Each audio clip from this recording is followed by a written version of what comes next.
Indonesia, tanah airku, tanah tumpah darahku. Di sanalah aku berdiri, jadi pandu ibuku. Indonesia kebangsaanku, bangsa dan tanah airku. Marilah kita bersama, Indonesia bersatu. Hiduplah tanahku, hiduplah negeriku, bangsaku, rakyatku semuaku. Bangunlah jiwanya, bangunlah badannya, untuk Indonesia Raya. Indonesia Raya, merdeka, merdeka, tanahku, negeriku yang tercinta. Indonesia Raya, merdeka, merdeka, hiduplah Indonesia Raya. Indonesia Raya, merdeka, merdeka, tanahku, negeriku yang tercinta. Indonesia Raya, merdeka, merdeka, hiduplah Indonesia Raya.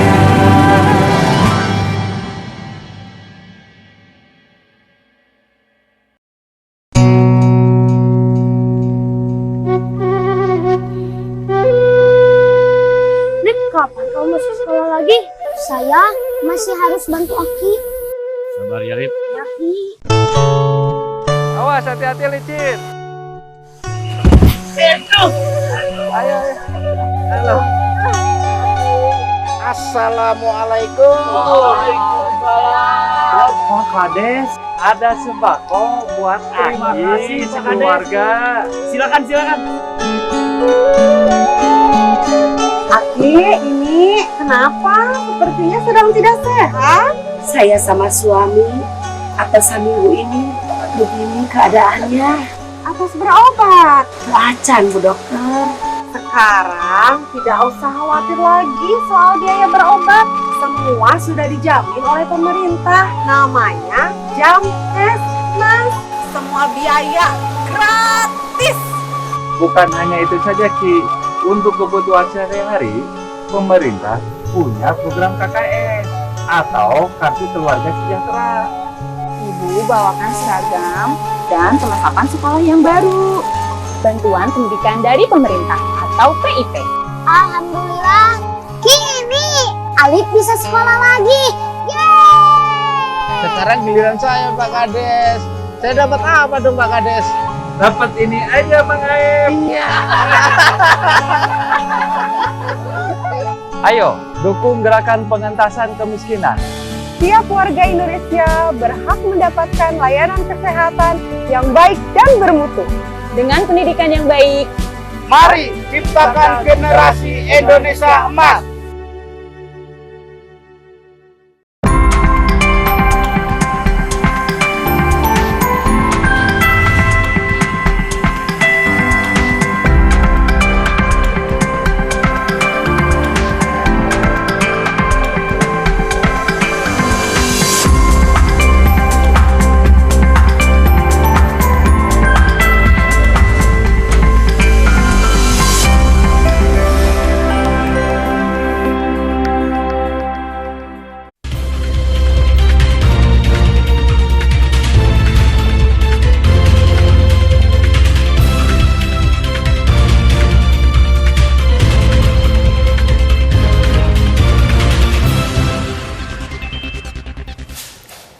Ya, selamat pagi saudara. Klik Indonesia Pagi TVRI kembali hadir menjumpai Anda hari ini Rabu 22 Januari 2025. Saya Brigita Kui. Ya, dan saya Anggi DJ. Sejumlah informasi akan segera hadir untuk menemani pagi Anda. Berikut kami sajikan dua cuplikan utama Klik Indonesia Pagi selengkapnya.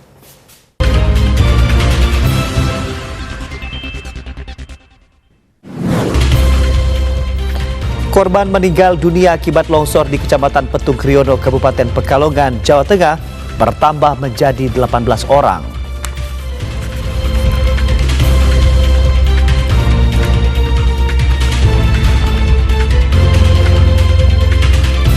Ketua Komisi 4 DPR Siti Hediati Haryadi mengatakan akan memanggil Kementerian Kelautan dan Perikanan untuk menindaklanjuti pagar laut sepanjang 30,16 km di perairan Tangerang, Banten pada 22 Januari 2025. Saudara, korban meninggal dunia akibat longsor di Kecamatan Petung Kriono, Kabupaten Pekalongan, Jawa Tengah bertambah menjadi 18 orang. Saat ini tim Basarnas, petugas Badan Penanggulangan Bencana Daerah, TNI, Polri, dan sukarelawan masih melakukan pencarian para korban yang diduga masih tertimbun tanah longsor. Sebanyak 18 orang meninggal dunia dan 9 orang lainnya hilang dalam bencana banjir bandang dan longsor di Pekalongan, Jawa Tengah pada Selasa 21 Januari 2025. Ada 9 desa yang terdampak dari bencana ini, namun desa Kasimpar mendapatkan dampak bencana paling parah. Proses pencarian korban masih terus dilakukan. Kepala Pelaksana Badan Penanggulangan Bencana Daerah Jawa Tengah, Bergas Catursasi Penanggungan, menyebut pencarian korban terdampak banjir bandang dan tanah longsor terkendala akses jalan yang terputus akibat longsor. Sejumlah kendaraan tersangkut di tanah yang ambles. Kondisi ini menyebabkan petugas BPBD, Basarnas, dan relawan harus berupaya lebih keras dalam upaya pencarian korban. Sejumlah korban telah dilarikan ke puskesmas terdekat dan korban telah sadar dan memberikan kesaksian. Kapolres Pekalongan Doni Prakoso menyebut ada 10 korban luka-luka yang telah dirujuk ke fasilitas kesehatan terdekat. Sementara akses menuju Petung Kriono masih terputus akibat jembatan utama yang roboh dan longsor di beberapa titik jalan. Upaya membuka akses dilakukan dengan menggunakan alat berat melalui jalur alternatif Wanayasa Banjarnegara. Pemerintah setempat juga mengupayakan distribusi logistik dan bantuan bagi warga terdampak. Selain Petung Kriono, banjir juga merendam wilayah lain seperti Kedungwuni, Wonopringgo, dan Talun. Saudara, bencana longsor yang terjadi di Petung Kriono di Desa Kasimpar, Kabupaten Pekalongan, Jawa Tengah memakan belasan korban jiwa. 18 orang tewas akibat bencana longsor tersebut, sementara itu 9 orang masih dalam pencarian. Kepala Pusat Pengendalian dan Operasi Badan Nasional Penanggulangan Bencana atau BNPB, Bambang Surya Putra, mengatakan jumlah korban meninggal dunia akibat longsor Petung Kriono, Desa Kasimpar, Kabupaten Pekalongan, Jawa Tengah, bertambah menjadi 18 orang. Sementara itu 9 orang lainnya masih dalam pencarian. BNPB pun bakal menerjunkan tim untuk melakukan asesmen pada hari ini, Rabu 22 Januari 2025. Tim ini akan menilai termasuk menentukan tempat aman untuk memberikan rekomendasi kepada kepala daerah setempat terkait status kedaruratan. Kepala BNPB mengatakan lokasi kejadian yang cukup jauh menjadi kendala evakuasi. Di sisi lain, berdasarkan perakiraan Badan Meteorologi, Klimatologi, dan Geofisika atau BMKG, hujan intensitas sedang juga masih akan turun di kawasan tersebut. Sebelumnya, Danru Basarnas Kantor SAR Semarang, Dani Fitra Maulana menyampaikan pencarian korban hilang akibat longsor dihentikan sementara. Sebab hujan kembali mengguyur di lokasi kejadian, petugas SAR khawatir hujan kembali memicu longsor susulan. Badan Nasional Penanggulangan Bencana akan menerjunkan tim untuk melakukan pendampingan pencarian korban longsor di Kabupaten Pekalongan, Jawa Tengah. Saat ini seluruh korban luka-luka telah dirujuk ke puskesmas dan rumah sakit daerah terdekat dari lokasi terjadinya longsor. Kepala Pusat Pengendalian dan Operasi BNPB Bambang Surya Putra menjelaskan, BNPB akan menerjunkan tim untuk melakukan pendampingan pencarian korban longsor di Kabupaten Pekalongan, Jawa Tengah. Tim ini akan menilai termasuk menentukan tempat aman untuk memberikan rekomendasi kepada kepala daerah setempat terkait status kedaruratan. Sebelumnya, Danru Basarnas Kantor SAR Semarang Dani Fitra Maulana mengatakan pencarian korban hilang akibat longsor Petung Kriono di Desa Kasimpar dihentikan Selasa sore 21 Januari 2025. Langkah ini diambil karena hujan kembali turun di kawasan tersebut. Dhani mengatakan luas wilayah dan data pasti korban longsor masih menjadi kendala pencarian. Ia belum memiliki data pasti terkait korban terdampak longsor. BNPB menghimbau warga Desa Kasimpar, Kecamatan Petung Kriono, Kabupaten Pekalongan, Jawa Tengah meningkatkan kesiapsiagaan dan kewaspadaan terhadap longsor susulan. Sebab wilayah tersebut masih akan terus diguyur hujan selama 3 hari. BMKG memprediksi wilayah Kabupaten Pekalongan akan diguyur hujan dengan intensitas ringan hingga sedang pada 21 hingga 23 Januari 2025.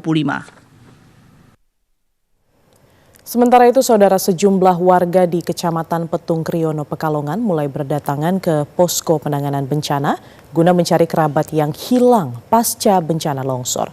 Informasi selengkapnya akan disampaikan Dian Anggun langsung dari Kabupaten Pekalongan, Jawa Tengah. Selamat pagi, Anggun, silahkan dengan informasi selengkapnya. Ya, selamat pagi Brigita dan juga saudara. Jumlah korban akibat bencana tanah longsor yang terjadi di Kecamatan Petung Kriono, Kabupaten Pekalongan memang mengalami penambahan, di mana dari tim gabungan telah berhasil mengevakuasi 1 korban yang akibat longsor yang terjadi pada Senin 20 Januari 2025 kemarin. Dan dengan ditemukannya 1 korban lagi pada Selasa 21 Januari 2025 hingga pukul 17.30 waktu Indonesia Barat pada Selasa 21 Januari 2025, jumlah korban yang meninggal hingga saat ini yakni berjumlah 18 orang, di mana 1 diantaranya masih belum diketahui terkait nama dan juga alamatnya, namun langsung dibawa pulang oleh keluarga. Kemudian untuk jumlah korban yang masih hilang dan belum ditemukan yakni berjumlah 9 orang, sedangkan jumlah korban yang mengalami luka-luka yakni sebanyak 13 orang, di mana 5 orang ini dirujuk ke Rumah Sakit Kajen, kemudian 1 orang dirujuk ke Rumah Sakit Banjarnegara, 3 orang diperbolehkan pulang untuk rawat jalan, sementara 4 lainnya masih mendapat perawatan di puskesmas terdekat.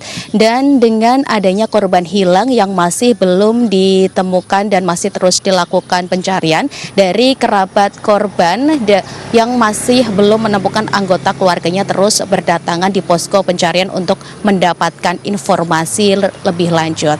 Salah satu warga yang mencari kerabat dan juga teman korban yakni Yoga, di mana merupakan warga Pekalongan yang mencari temannya yakni Tegar Aprianto dan juga M. Nasrul, di mana kedua korban ini juga merupakan warga Pekalongan. Dan pada saat kejadian, kedua korban ini sedang berada di kafe, dan saudara, longsor yang terjadi ini memang menimpa rumah warga dan juga sebuah kafe, sehingga yang menjadi korban ini merupakan warga yang sedang berada di dalam rumah serta para pengunjung kafe. Selain itu, warga yang sedang melintas di lokasi juga turut menjadi korban bencana tanah longsor yang terjadi di Kecamatan Petung Kriono, Kabupaten Pekalongan. Dan berikut kutipan wawancara kami dengan Dr. Nugraha, Kepala Puskesmas Petung Kriono, dan juga Yoga dari kerabat korban.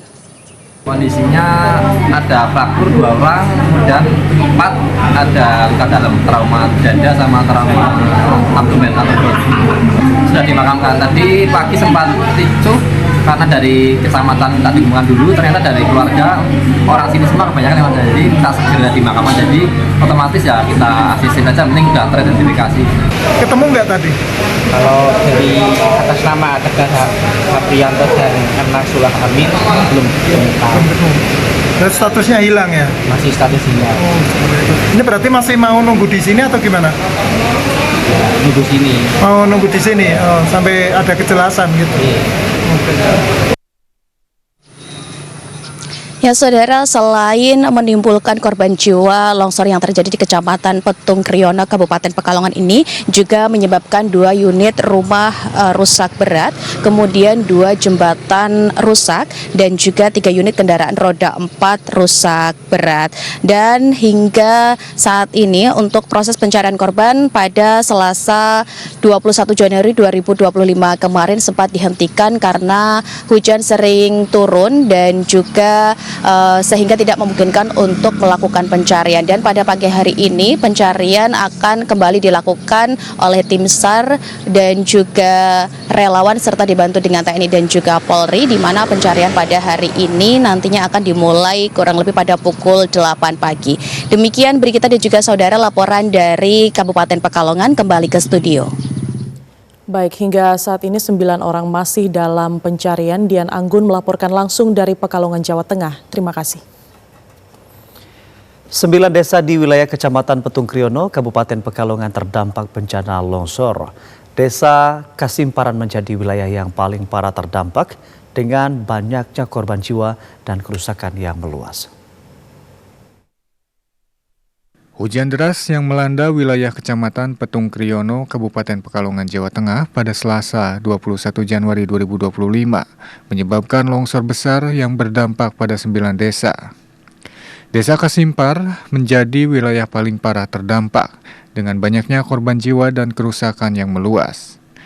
Longsor juga menyebabkan akses jalan di desa-desa tersebut lumpuh total. Bahkan jalan utama menuju Kabupaten Pekalongan tidak bisa dilalui. Sebelumnya, Badan Nasional Penanggulangan Bencana atau BNPB menyatakan korban meninggal dunia akibat longsor Petung Kriono, Desa Kasimpar, Kabupaten Pekalongan, Jawa Tengah bertambah menjadi 18 orang. Sementara itu, 9 orang lainnya masih dalam pencarian. Proses pencarian korban masih terus dilakukan oleh BPBD, Basarnas, dan relawan setempat. Kepala Pelaksana BPBD Jawa Tengah, Bergas Catursasi, mengatakan proses evakuasi menghadapi kendala akses menuju lokasi terdampak. BPBD Jateng menilai kondisi hujan deras di Petung Kriono menjadi salah satu kendala dalam proses evakuasi. Badan Penanggulangan Bencana Daerah Jawa Tengah menyatakan proses pencarian korban longsor di Kabupaten Pekalongan masih terkendala tingginya curah hujan dan terputusnya akses menuju ke lokasi kejadian. Informasi selengkapnya akan disampaikan Zolano Kusumo langsung dari Kabupaten Pekalongan, Jawa Tengah. Selamat pagi Zolano, bagaimana update terkini terkait dengan proses pencarian korban di sana? Baik, selamat pagi Brigita dan saudara. Terkait update proses pencarian terhadap 8 korban yang masih hilang begitu akibat terdampak dari tanah longsor yang terjadi di Desa Kasimpar, Kecamatan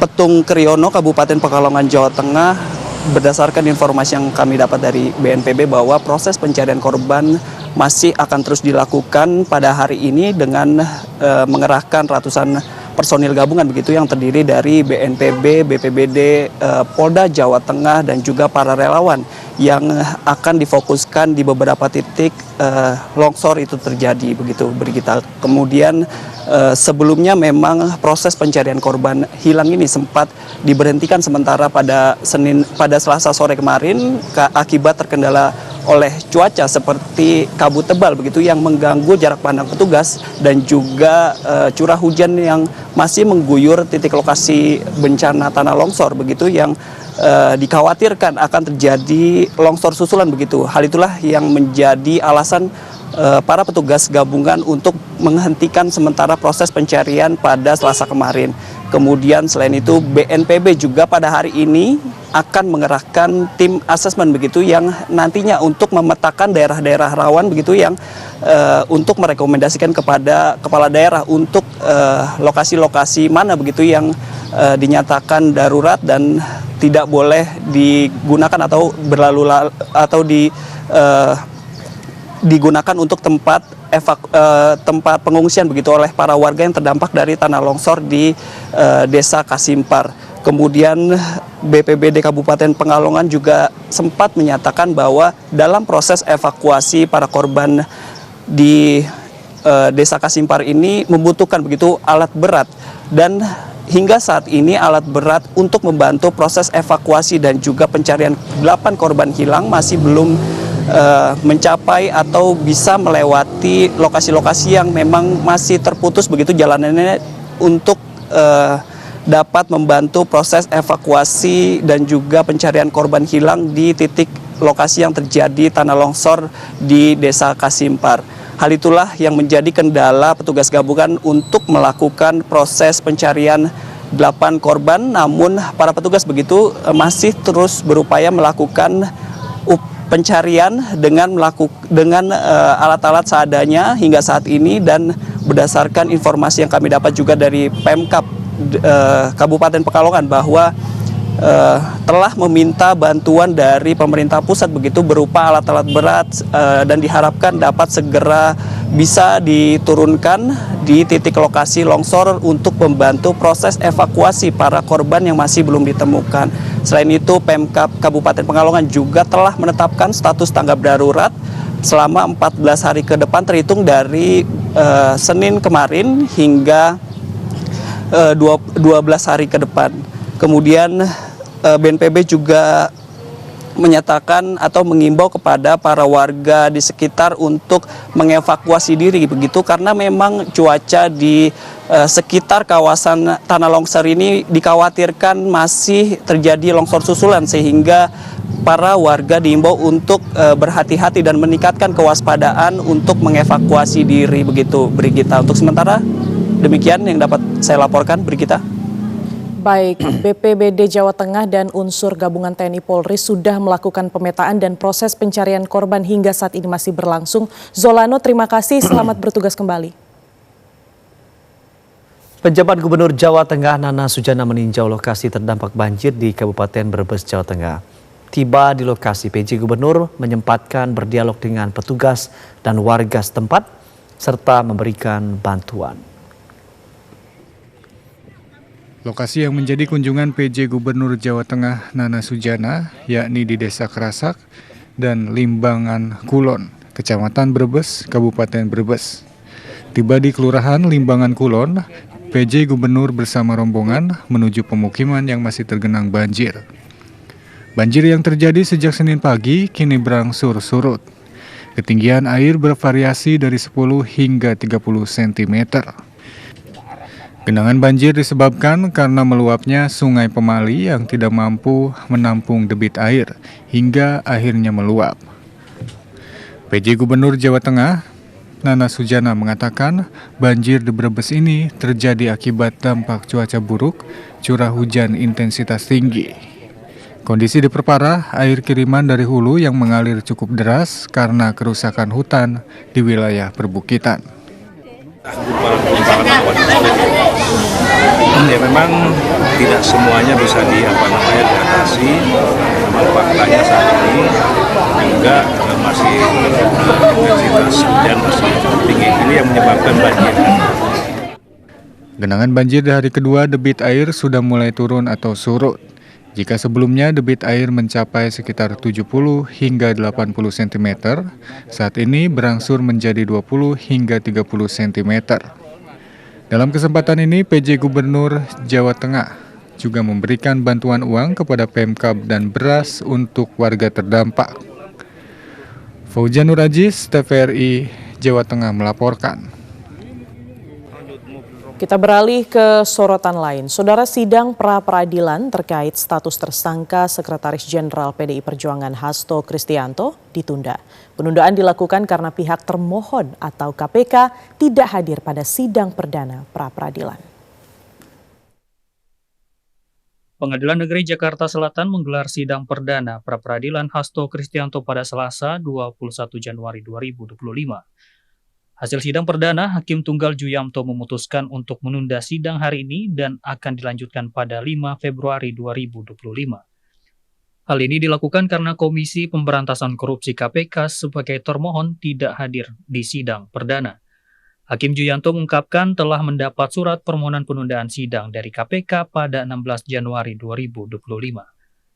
Sementara itu, usai persidangan, kuasa hukum Hasto Magdir Ismail merespons tidak hadirnya pihak termohon yakni KPK. Magdir enggan berprasangka buruk atas ketidakhadiran KPK pada sidang perdana. Saya kira begini, kita jangan berprasangka buruk lah terhadap KPK.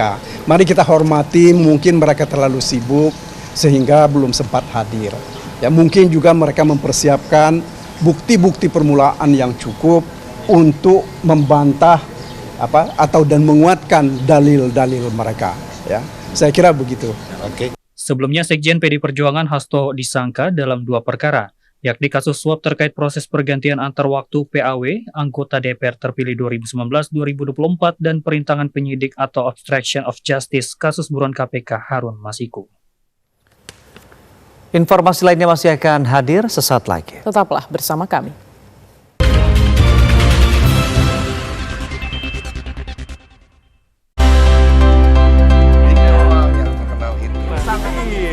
Mengenal lebih dekat dengan sosok artis ibu kota, serta mengikuti aktivitas dan kegiatan sehari-hari mereka. Jadi kita memang ditakdirkan di usia yang sudah sepuh ini. Tiba-tiba mendapat hadiah seperti itu. Itu pencapaian gue tertinggi kayaknya di dunia itu. Sehari bersama, setiap Sabtu dan Minggu, pukul 8 waktu Indonesia Barat. Hidup itu memang harus diperjuangkan. Mari bersama. Halo Kak Iwan, halo teman-teman. Kak Iwan baru tahu ada polisi cilik. Gimana sih gambar istana kerajaan? Nah, kita mulai. Kita spill ya, karya teman-teman di arena gambar. Halo teman-teman, ini hasil gambarku nih. Bagus ya teman-teman? Ini hasil gambar aku. Bagus gak teman-teman? Keren ya? Keren Kak Iwan.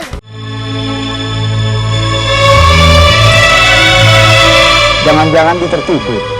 Barangkali ada halangan. Biasanya sebelum pukul 1 dia sudah di sini. Siapa yang paling kaya di Padang ini katamu? Baginda Sulaiman Datuk. Drama legendaris karya Marah Rusli akan kembali hadir di layar TVRI. Sebuah kisah yang tak lekang oleh waktu tentang sepasang kekasih, Siti Nurbaya dan Samsul Bahri, yang dipisahkan oleh keadaan, terbelenggu ada, ambisi, serta kuasa.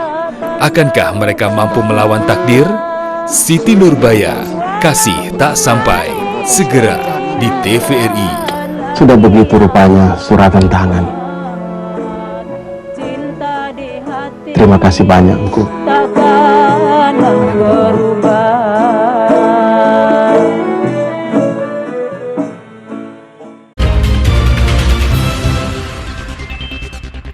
Anda kembali menyaksikan Klik Indonesia Pagi TVRI. Ombudsman Republik Indonesia masih mengusut penerbitan sertifikat hak guna bangunan atau HGB dan sertifikat hak milik SHM dalam kasus pagar laut di Tangerang Selatan.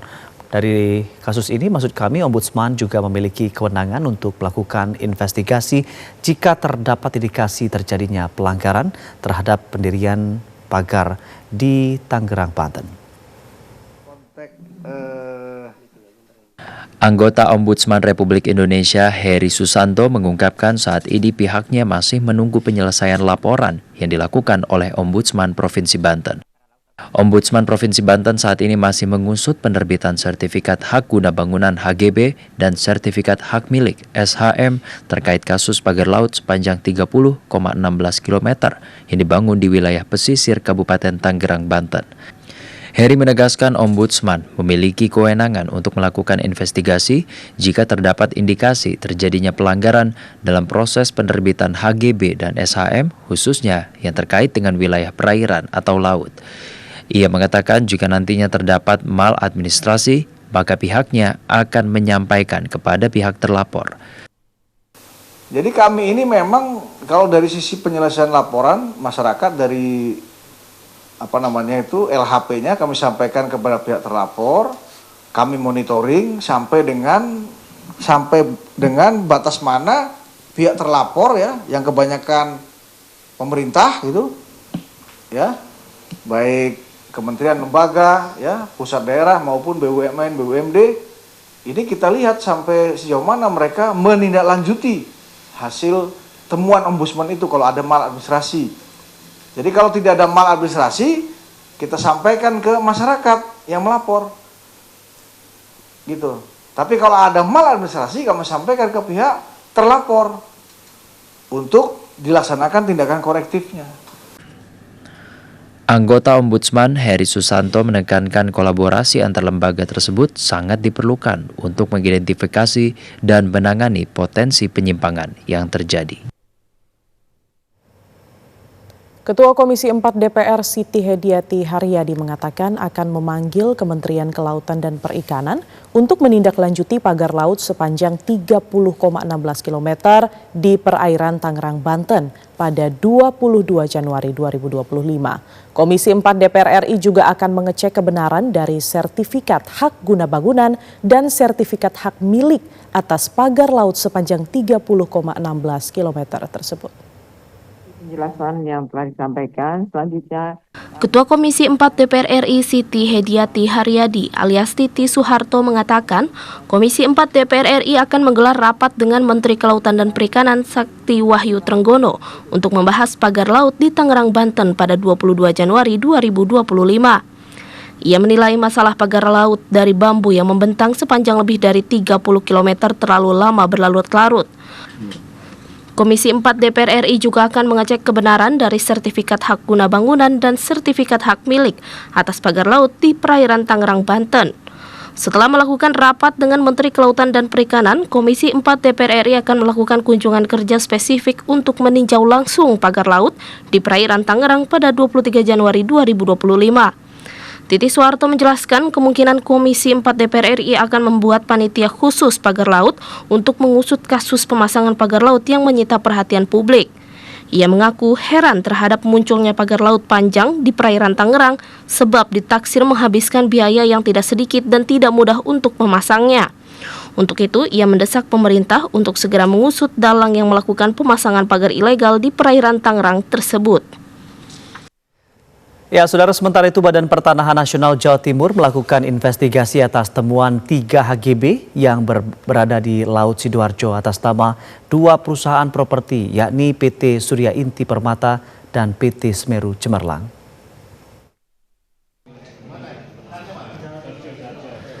Ketua Kantor Wilayah Badan Pertanahan Nasional Jawa Timur, Kakanwil BPN Jatim, Lamri mengatakan setidaknya ada 3 HGB di wilayah Laut Sidoarjo. 3 HGB itu, 2 diantaranya milik PT Surya Inti Permata dan 1 milik PT Semeru Cemerlang dengan total luas 656 hektar. Kepala Kantor Wilayah BPN Jawa Timur Lamri mengaku pihaknya masih melakukan investigasi mengenai status HGB tersebut, apakah memang HGB itu berada di laut atau tanah yang mengalami abrasi, dan investigasi ditarget selesai dalam waktu 1 minggu. Adapun rincian 3 bidang HGB itu, 2 bidang diantaranya dimiliki oleh PT Surya Inti Permata seluas 285 hektar dan 192 hektar dan 1 bidang lagi dimiliki oleh PT Semeru Cemerlang dengan luas 152,36 hektar. Selain itu, pihaknya memastikan bahwa 3 HGB yang berada di Laut Sidoarjo itu tidak ada kaitannya dengan reklamasi proyek strategis nasional Surabaya, Waterfront Land, dan juga memastikan wilayah itu tak ada reklamasi. Dilakukan investigasi penelitian, ya kan, kami tidak bisa menjawab secara keseluruhan untuk karena ini masih tahap penelitian investigasi dan tadi sudah diperintahkan oleh Kepala Kantor Kabupaten Sidoarjo untuk itu, dan sekarang sudah bekerja dan turun ke lapangan untuk melakukan penelitian itu. Tetapi kalau ini kasarannya mungkin itu berada di bidang perumahan, mungkin ya, masih mungkin, makanya ini masih dilakukan investigasi. BPN Jatim menegaskan akan mengambil langkah tegas jika ditemukan pelanggaran dalam penerbitan HGB tersebut, dan jika terbukti melanggar, tentu HGB itu akan dibatalkan. Seperti diberitakan sebelumnya, netizen X menemukan status hak guna bangunan atau HGB seluas kurang lebih 656 hektar di Laut Surabaya berdasarkan aplikasi Bumi ATR BPN. Dari Surabaya, Joko Hermanto, TVRI melaporkan. Menteri Koordinator Bidang Infrastruktur dan Pembangunan Kewilayahan Agus Harimurti Yudhoyono mengungkapkan status sertifikat hak guna bangunan pada area pagar laut di Tangerang sedang dalam proses investigasi oleh Kementerian ATR BPN.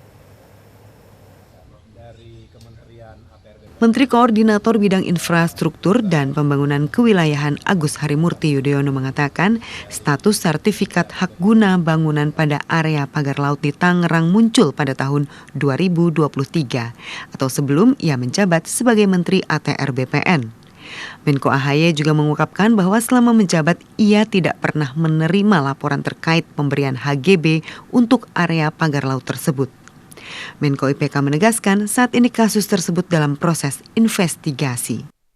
Ini sedang diinvestigasi, dan tentunya kita ingin mengetahui seperti apa duduk permasalahannya, kronologisnya seperti apa. Yang kita dapatkan data awal ini sejak tahun 2023. Ya tentunya semua yang sudah disahkan ketika itu kan sudah berlaku sebelumnya begitu. Tetapi juga memang ada ketentuan sebelum 5 tahun kalau memang ternyata ada yang tidak sesuai, baik itu ada yang tidak sesuai atau cacat baik prosedur maupun material, apalagi kalau ada cacat hukumnya, itu maka harus segera dievaluasi, bahkan dicabut apakah itu SHM atau HGB, dan kita akan lihat secara utuh. Sementara itu, Menteri Agraria dan Tata Ruang Kepala BPN Nusron Wahid mengatakan pagar laut misterius di Tangerang sudah mengantongi sertifikat hak guna bangunan. Jumlah sertifikat hak guna bangunan itu mencapai 263 bidang dan sertifikat atas nama beberapa perusahaan. Ombudsman menemukan maladministrasi dalam mengajukan persetujuan rencana kerja dan anggaran biaya atau RKAB untuk usaha pertambangan mineral dan batu bara pada 2021 hingga 2024. Anggota Ombudsman RI Heri Susanto mengungkapkan Menteri SDM yang kala itu melakukan pelanggaran hukum dalam administrasi lantaran mengabaikan kewenangannya dalam memberikan persetujuan RKAB untuk sektor pertambangan mineral dan batu bara. Menteri SDM yang menjabat saat itu adalah Arifin Tasrif. Heri mengatakan kewenangan dalam memberikan persetujuan RKAB diatur dalam Undang-Undang Nomor 3 Tahun 2020 tentang perubahan atas Undang-Undang Nomor 4 Tahun 2009 tentang pertambangan mineral dan batu bara. Jadi kami ini memang kalau dari sisi penyelesaian laporan masyarakat dari LHP-nya kami sampaikan kepada pihak terlapor, kami monitoring sampai dengan batas mana pihak terlapor ya, yang kebanyakan pemerintah gitu ya, baik kementerian lembaga ya, pusat daerah maupun BUMN, BUMD, ini kita lihat sampai sejauh mana mereka menindaklanjuti hasil temuan ombudsman itu kalau ada maladministrasi. Jadi kalau tidak ada maladministrasi, kita sampaikan ke masyarakat yang melapor. Gitu. Tapi kalau ada maladministrasi, kami sampaikan ke pihak terlapor untuk dilaksanakan tindakan korektifnya. Anggota Ombudsman Heri Susanto menjelaskan pengabaian pembentukan peraturan undang-undang untuk delegasi kewenangan dapat menimbulkan persoalan legitimasi tindakan administrasi. Yang mengatakan delegasi kewenangan tanpa landasan hukum yang memadai dapat menimbulkan ketidakpastian hukum dan menghambat proses pelayanan publik dalam sektor mineral dan batu bara. Sementara itu, Saudara, dalam upaya mendukung swasembada pangan, Dinas Tanaman Pangan dan Peternakan Provinsi Sulawesi Tenggara mengusulkan pencetakan sawah baru seluas 20.000 hektar di seluruh kabupaten kota di Sultra pada tahun 2025. Informasi selengkapnya akan disampaikan Nurhaliza langsung dari Kendari, Sulawesi Tenggara. Selamat pagi Nurhaliza, kapan rencananya pencetakan sawah baru ini akan terrealisasi? Ya, terima kasih Brigita. Selamat pagi saudara, dapat kami sampaikan bahwa di Sulawesi Tenggara untuk meningkatkan produksi pangan dan mencapai target swasembada pangan tingkat nasional khususnya padi, salah satu langkah yang diambil pemerintah Provinsi Sulawesi Tenggara yakni mengusulkan pencetakan sawah baru. Sebelumnya pemerintah Provinsi Sulawesi Tenggara telah mengusulkan pencetakan sawah baru seluas 5.000 hektar, namun setelah kunjungan Menteri Pertanian pada Desember 2024, target tersebut diperluas menjadi 20.000 hektar. Adapun wilayah dengan pengusulan pencetakan terbanyak berada di Kabupaten Konawe Selatan, Konawe, dan Kolaka Timur. Kepala Dinas Tanaman Pangan dan Peternakan Sulawesi Tenggara, Laode Muhammad Rusdin Jaya, menjelaskan bahwa pihaknya akan berupaya untuk mencapai target perluasan pencetakan lahan tersebut. Namun jika belum bisa terrealisasi pada tahun ini, diharapkan dapat terrealisasi pada tahun 2026. Selain pencetakan sawah baru, Dinas Tanaman Pangan dan Peternakan Sulawesi Tenggara juga akan melakukan optimalisasi 1.771 hektar lahan tidur yang tersebar di 7 kabupaten seperti di Kabupaten Konawe Kepulauan, Konawe Selatan, Kolaka Utara, Buton Utara, dan Muna. Langkah ini diambil untuk meningkatkan produktivitas pertanian padi sejalan dengan target nasional Sulawesi Tenggara menanam 213.000 padi pada tahun ini.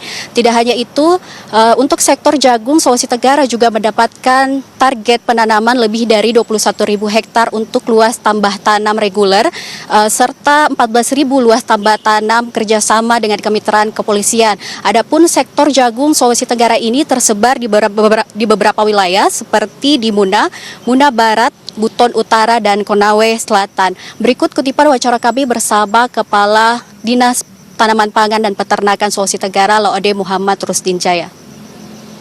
Kita sudah bisa ajukan pengusulan kita itu yang tadinya 5.000 sekarang menjadi 20.000 hektar untuk Sulawesi Tenggara. Nah, dari 20.000 hektar itu terbanyak usulan adalah di Kolaka Timur, Konawe Selatan, dan Konawe. Ini kita akan upayakan bisa dicetak di tahun ini. Kalau seandainya prioritas 14 provinsi yang duluan, maka kita akan masuk pada penjadwalan tahun berikutnya di 2026. Tapi kita lagi berupaya, mudah-mudahan 2025 ini lahan ini bisa tercetak di Provinsi Sulawesi Tenggara. Ya, untuk mencapai target 20.000 hektar, Dinas Tanaman Pangan melakukan sejumlah langkah dengan melakukan perbaikan infrastruktur pertanian termasuk jalan usaha tadi, irigasi, dan sistem pengairan. Selain itu, penyediaan benih, pupuk, dan pestisida juga dipastikan tersedia untuk mendukung produktivitas petani. Demikian dari Sulawesi Tenggara, kembali ke studio di Jakarta. Ya, Nur Haliza melaporkan langsung dari Kendari, Sulawesi Tenggara. Terima kasih atas laporannya, selamat bertugas kembali. Kita beralih ke informasi lain. Saudara, Wakil Presiden Gibran Rakabuming menegaskan pentingnya asupan gizi seimbang khususnya bagi anak-anak yang rentan terhadap masalah kesehatan. Wapres menekankan memberikan akses makanan bergizi bukan hanya memenuhi kebutuhan dasar, namun juga memberikan investasi masa depan. Wakil Presiden Gibran Rakabuming Raka mengunjungi SDN Pulau Gebang 06 dan SMA Negeri 11 Jakarta di Kompleks Pendidikan Kecamatan Cakung, Kota Jakarta Timur. Kegiatan ini dilakukan untuk memastikan seluruh anak Indonesia mendapatkan asupan makanan bergizi melalui program makan bergizi gratis. Wapres Gibran menekankan pentingnya asupan gizi seimbang khususnya bagi anak-anak yang rentan terhadap masalah kesehatan. Wapres menilai penyediaan makanan bergizi gratis ini merupakan langkah konkret untuk mengatasi masalah pemenuhan gizi yang masih menjadi tantangan di seluruh wilayah. Wapres juga menekankan memberikan akses makanan bergizi bukan hanya memenuhi kebutuhan dasar, tetapi juga investasi masa depan karena generasi sehat adalah pondasi bangsa kuat. Wapres berharap program MBG segera diperluas ke banyak daerah di Indonesia sebagai upaya pemerintah untuk meningkatkan kualitas hidup rakyat. Wapres menegaskan komitmennya untuk terus memantau dan memastikan program ini berjalan efektif serta tepat sasaran. Badan Gizi Nasional mengakui menghadapi tantangan berat di awal produksi makan bergizi gratis. Staf ahli Badan Gizi Nasional Profesor Ike Tanziha meminta kepada masyarakat untuk bisa memaklumi jika di 2 minggu pertama program MBG masih ada kekurangan.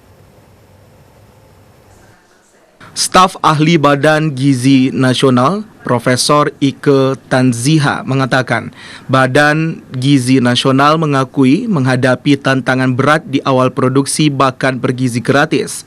2 minggu pertama adalah masa paling berat bagi para ahli gizi dan tim produksi makanan. Hal ini ada beberapa faktor penyebab, diantaranya jam tidur yang kurang, memulai masak pada pukul 1 malam sehingga harus memastikan standar operasional prosedur agar sesuai dengan target. Tidak hanya itu, para pekerja harus menyesuaikan diri dengan pola kerja baru yang sangat berbeda dari biasanya. Hal ini membuat kemungkinan adanya kekurangan pada tahap awal produksi. Oleh karena itu, Badan Gizi Nasional akan terus melakukan evaluasi. Betul ya, jadi kita itu kalau evaluasi menu itu kan setiap hari ya. Jadi evaluasi menu itu bisa dilihat dari pengembalian food tray itu ya. Jadi kalau misalnya ternyata banyak yang bersisa, artinya itu kan menu tidak disukai oleh anak-anak gitu kan. Nah dengan demikian itu menu bisa diganti.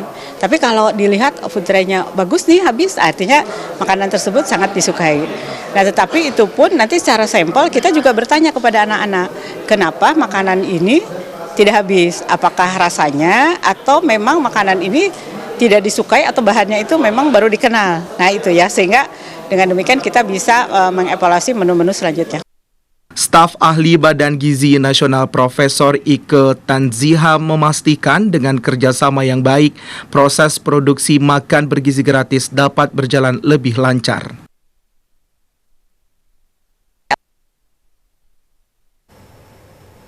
Direktur Jenderal Kesehatan Primer dan Komunikasi Kementerian Kesehatan Maria Endang Sumiwi mengatakan peringatan Hari Gizi Nasional ke-65 menjadi momentum dalam menggalang kepedulian dan komitmen bersama untuk pengendalian stunting di Indonesia. Direktur Jenderal Kesehatan Primer dan Komunikasi Kosprimkom Kementerian Kesehatan Maria Endang Sumiwi mengatakan, peringatan Hari Gizi Nasional ke-65 menjadi momentum yang baik dalam menggalang kepedulian dan komitmen bersama untuk pengendalian stunting di Indonesia. Di Hari Gizi Nasional momentum yang baik demi tercapainya target rencana pembangunan jangka panjang nasional. Ada 5 pilar yang menjadi titik acuan untuk pencegahan stunting, yaitu komitmen berkelanjutan, peningkatan literasi masyarakat, konvergensi dan keterpaduan lintas sektor, pemenuhan gizi yang tepat, dan penguatan sistem pemantauan serta evaluasi. Oh ya, untuk stunting kita terus berusaha sampai ke targetnya ya. RPJPN kan kita mau 5 nanti di 2045 ya, dan 2029 itu kita targetnya 14 2029. Jadi kita terus menuju ke sana. Ya, ya.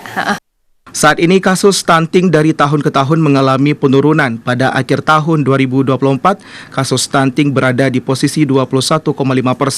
Pemerintah menargetkan penurunan kasus stunting di Indonesia mencapai 14%.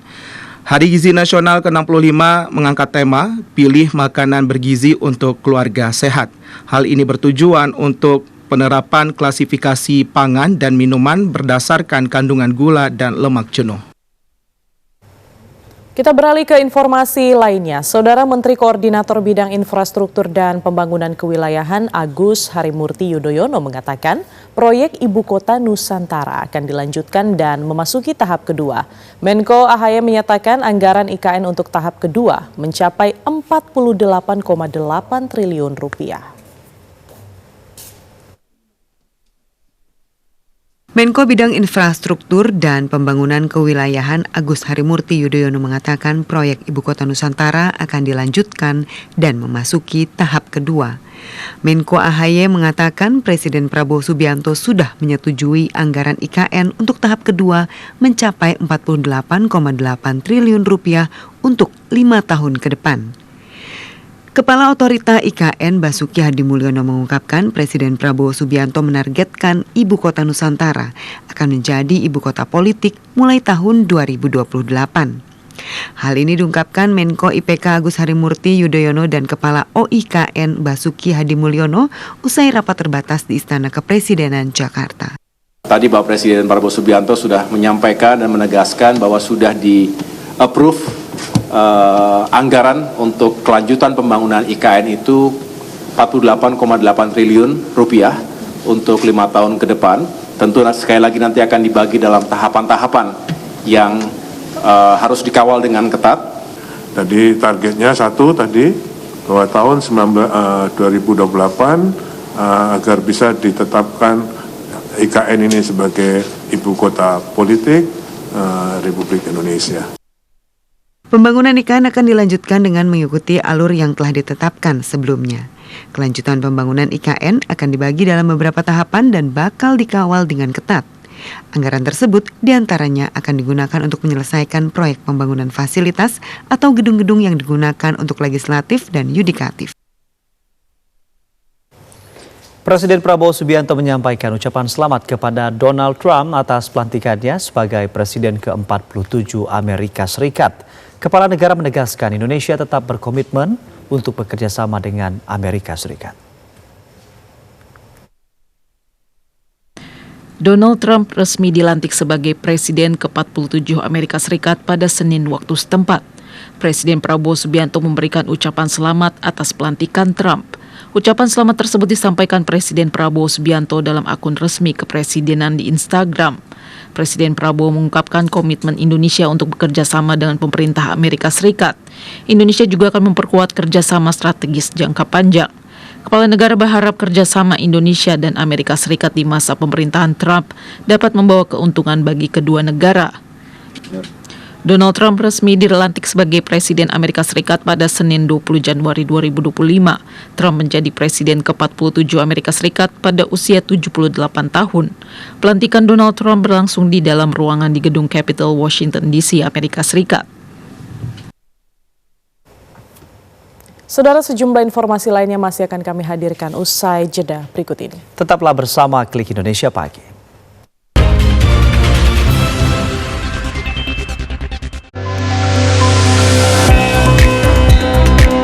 Bentangan alam nan memukau, seni dan warisan budaya yang beragam. Mari jelajahi keindahan Nusantara melalui program Pesona Indonesia setiap hari pukul 14 waktu Indonesia Barat. Variety show paling seru, ragam segmen yang asik, performance musik, dan ngobrol bersama bintang tamu. Awal namanya kan naik nih, emang sering cover ya. Panjang apapun kalau emas cukur yang potong aku ikhlas. Bersama host Doli Sapri dan Nexa Paisan. Kenapa kepikirannya abu-abu batu?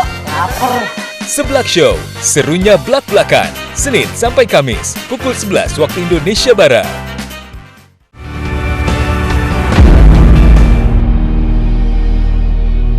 Sosok-sosok inspiratif yang memberikan manfaat bagi masyarakat, serta mengangkat realita kehidupan yang terjadi dari berbagai penjuru tanah air.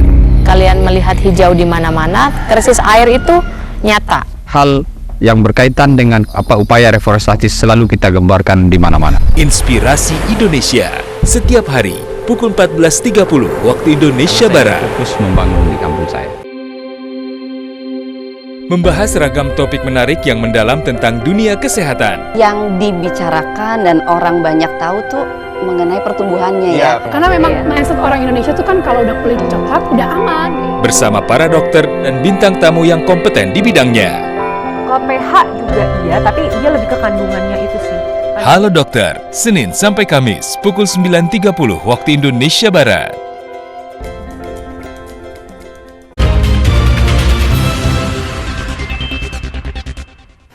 Terima kasih Anda kembali bersama kami di Klik Indonesia Pagi TVRI. Saudara, pemerintah resmi menetapkan libur bagi para siswa pada awal dan akhir Ramadan sesuai dengan surat edaran bersama Menteri Pendidikan Dasar dan Menengah, Menteri Agama dan Menteri Dalam Negeri yang mengatur perihal pembelajaran pada Ramadan 2025. Pemerintah resmi menerbitkan surat edaran bersama Menteri Pendidikan Dasar dan Menengah, Menteri Agama dan Menteri Dalam Negeri yang mengatur perihal pembelajaran saat bulan Ramadan 2025. Berdasarkan surat edaran tersebut mengatur tentang kegiatan pembelajaran dilaksanakan secara mandiri di lingkungan keluarga pada tanggal 27 dan 28 Februari serta tanggal 3, 4, dan 5 Maret 2025 serta pada tanggal 6 sampai 25 Maret 2025 untuk melakukan kegiatan pembelajaran dilaksanakan di sekolah, madrasah atau satuan pendidikan keagamaan.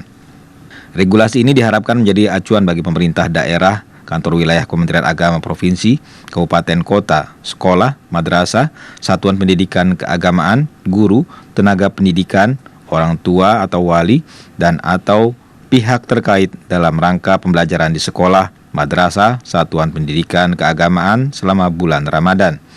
Menteri Pendidikan Dasar dan Menengah Abdul Mukti mengatakan pemerintah daerah melalui Dinas Pendidikan, Kantor Wilayah Kementerian Agama Provinsi dan Kantor Kementerian Agama Kabupaten Kota menyusun dan menetapkan rencana pembelajaran selama bulan Ramadan. Pemerintah telah resmi mengumumkan surat edaran bersama yang dikeluarkan oleh 3 menteri mengenai libur sekolah selama bulan suci Ramadan tahun 2025. Dan selengkapnya kami rangkum dalam infografis berikut ini.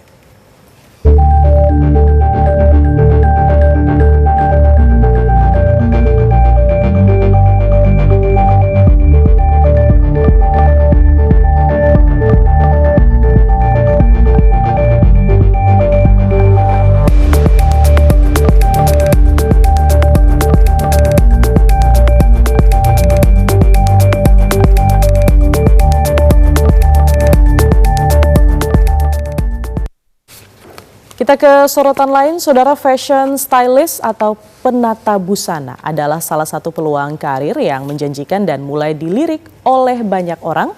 Terlebih profesi ini memiliki daya tarik tersendiri karena bisa bekerja sama dengan dunia hiburan. Penata busana adalah profesi yang bertugas menata penampilan seseorang dengan memadupadankan berbagai macam busana, termasuk aksesoris yang akan melengkapi penampilan. Seseorang yang berprofesi sebagai penata busana bisa bekerja dalam berbagai bidang industri, mulai dari media, majalah, televisi, periklanan, hingga digital. Berbagai tugas dan fungsi penata busana menjadi bahan diskusi dalam seminar bertajuk Expo Like yang digelar oleh Ikatan Penata Busana Indonesia dan LSK Tata Busana di Jakarta. Peran fungsi dan tugas penata busana diakui oleh pemerintah menjadi salah satu profesi yang cukup eksis di masyarakat. Harapan kami tentunya event ini bisa menghadirkan nantinya kolaborasi dengan industri juga, bagaimana kita menghasilkan sebuah kurikulum yang memang kurikulum ini menghadirkan kurikulum yang memang relevan dengan dunia industri. IPBI Kartini dan LSK tahun 2025 adalah untuk mencari orang-orang yang ahli di bidang tata busana untuk mendukung industri tata busana di seluruh Indonesia. Di antara tugas penata busana menentukan konsep busana, menata menyeleksi busana dan aksesoris dan memantau tren. Dalam kegiatan Expo Like juga diberikan penghargaan kepada penguji terbaik, wanita terinspirasi, dan kajian istilah busana. Indonesia menerjunkan 27 pemain dalam ajang Indonesian Masters 2025 yang berlangsung di Istora Senayan, Jakarta, dan rangkaian ini berlangsung dari tanggal 21 hingga 26 Januari 2025. Ganda putra Indonesia, Fajar dan Rian, kalahkan pasangan Denmark di babak pertama. Ajang Indonesia Masters yang diselenggarakan di Istora Senayan, Jakarta merupakan rangkaian tur Asia yang digelar pada 21 hingga 26 Januari 2025. Berbeda dengan 2 ajang BWF sebelumnya, Indonesia Masters 2025 hanya menempati level Super 500. Lebih dari 200 pemain elit dari 21 negara akan memperebutkan hadiah total sebesar $475.000 Amerika Serikat atau sebesar 7,5 miliar rupiah. Atlet-atlet kelas dunia seperti Si Yuki, peringkat 1 dunia BWF saat ini asal China, Anders Antonsen, Jonathan Christie, Kunlavut Vitisharnt, Wang Ziyi, Gregoria Mariska Tunjung akan meramaikan ajang tersebut. Dalam ajang yang digelar di tanah air ini, PBSI menurunkan semua kekuatannya. Tercatat 27 wakil Indonesia bermain di ajang tersebut. Ajang Indonesia Master 2025 menjadi ajang penting bagi Indonesia. Pasalnya hingga saat ini belum satu pun gelar diraih Indonesia. Pada babak pertama turnamen bulu tangkis Indonesia Master 2025 ini, pasangan Fajar Alfian Muhammad Rian Ardianto melaju ke 16 besar. Dalam laga yang digelar di Istora Senayan, Jakarta, Selasa 21 Januari, ganda putra ranking 4 dunia itu meraih kemenangan di babak pertama menghadapi pasangan Denmark, Daniel Lundgaard, Mats Vestergaard, dengan skor 13-21, 21-19, 21-11. Dengan kemenangan ini, Fajar Rian akan berhadapan dengan wakil Malaysia Low Hang Yi Eng Chong Eng yang pada laga sebelumnya mengalahkan wakil tuan rumah Rahmat Hidayat Yeremia Erik Yoce Yakob Rambitan. Ya, saudara, berikut ini kami sampaikan informasi perakiraan cuaca dari Badan Meteorologi, Klimatologi, dan Geofisika. Perakiraan cuaca ini berlaku di sejumlah kota besar di Indonesia mulai pukul 7 waktu Indonesia Barat.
Informasi perakiraan cuaca tadi sekaligus menutup perjumpaan kita dalam Klik Indonesia pagi hari ini. Akhirnya, saya Brigita Kue. Dan saya Anggi Diji beserta kerabat kerja yang bertugas mengucapkan pamit undur diri. Jangan pindahkan channel Anda. Setelah ini program Jendela Negeri akan menemani pagi Anda di segmen berikutnya. Selamat pagi dan sampai jumpa.